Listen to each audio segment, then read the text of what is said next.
Hey there. Welcome to our channel where we bring you stories that matter the most.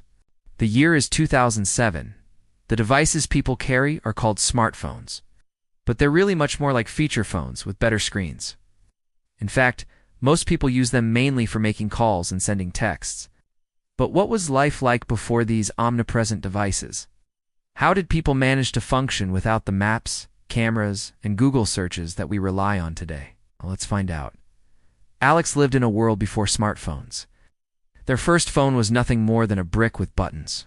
Calls worked, mostly. Texts required tapping the number keys multiple times just to type a single word. Checking email meant waiting until a laptop was free. Directions required printing a map or stopping to ask strangers. Life wasn't bad, but it was clunky. Things slipped through the cracks. Missed calls, forgotten appointments, late arrivals. The world was moving faster, and Alex felt just a half step behind, tethered to outdated tools. Then one day, the spark came. Alex was on a train home from work when they noticed a fellow passenger sitting across from them. This person seemed strangely untethered, seemingly glued to a thin rectangle in their hand. They swiped through it effortlessly, checking email, browsing the web, playing music, even pinching the screen to zoom in on a map. It looked easy. It looked fun. Most of all, it looked connected. "You can do all that on a phone?" Alex asked, half incredulous. The passenger grinned. "It's not just a phone. It's everything." The idea lingered.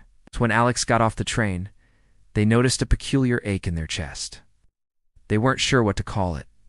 Desire, maybe curiosity, or longing. All they knew was it wouldn't go away. As days passed, the ache grew. Finally, Alex decided to confront it. They wanted to know more. So a week later, Alex found themselves walking into a store lined with sleek glass counters. There were rows of glowing smartphones on display, each promising connection, entertainment, and productivity in one.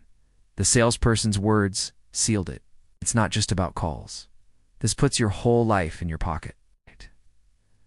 The price felt heavy, but Alex tapped the card, walked out with a box, and felt the future pressing into their palm. The next few minutes were pure joy, smooth, playful, satisfying. Unboxing was an experience in itself. The packaging was smooth, almost a tactile poem. And then there it was, impossibly thin compared to the old brick. It was lighter, too. Alex held it up, turned it over, marveled at its curves. The screen lit up with colors sharper than any TV Alex owned. This was a portal to that world the passenger had shown them. Taking a deep breath, Alex pressed on. The next hours were filled with setup, syncing contacts, linking email, learning gestures. But with each passing minute, Alex felt more and more at ease. The awkwardness faded, replaced by a growing familiarity. Within an hour, Alex had sent their first tap-typed message. It felt fast, seamless, natural. The first photo snapped. The first website loaded. The first map navigation spoken aloud. The old world shrank. As the days went by, Alex explored more. They discovered the joy of finding new music instantly, of reading articles in bed instead of saving them for a laptop, of shooting photos to remember moments. But the biggest shift was staying connected. No more missed calls. The phone buzzed and Alex answered instantly. Emails no longer piled up until the laptop was open. Replies happened in real time. Friends texted photos, and Alex sent some back. Instant, vivid, unprinted.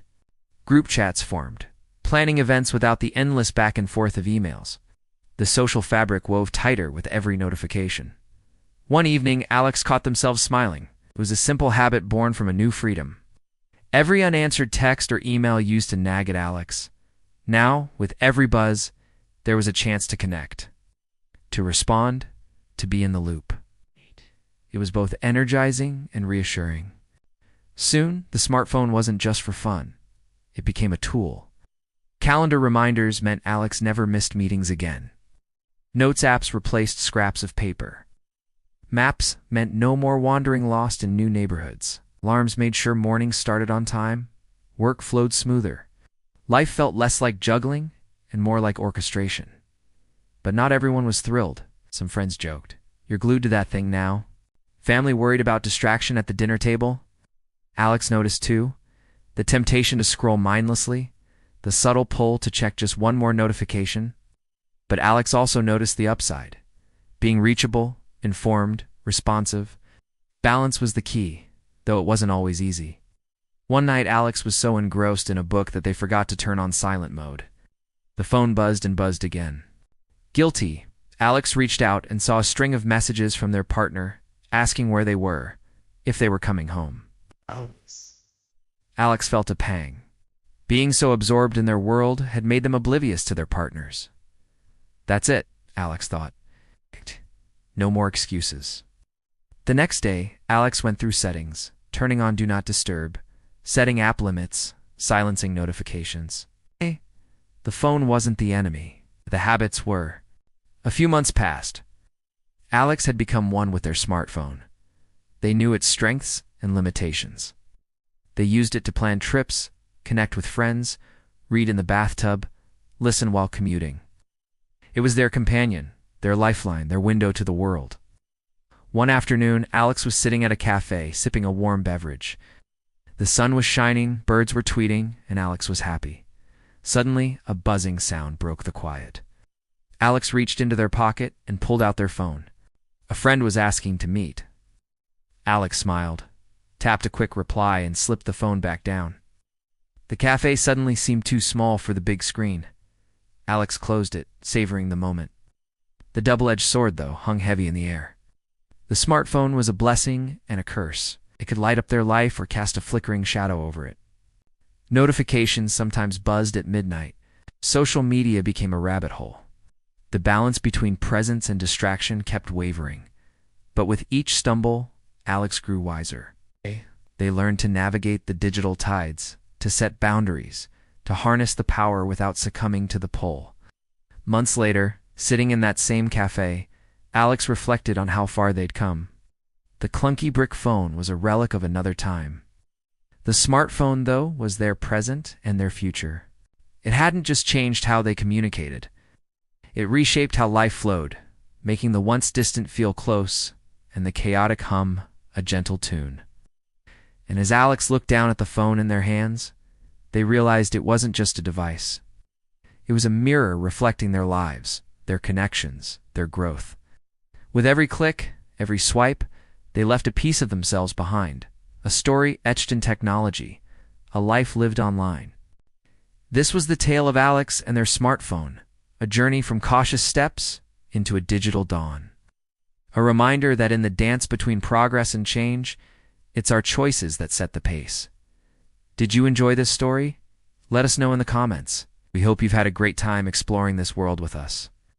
If you did, please hit that thumbs up button below and don't forget to share it with others who might find it interesting. Your support means the world to us. So thanks for watching. Catch you next time.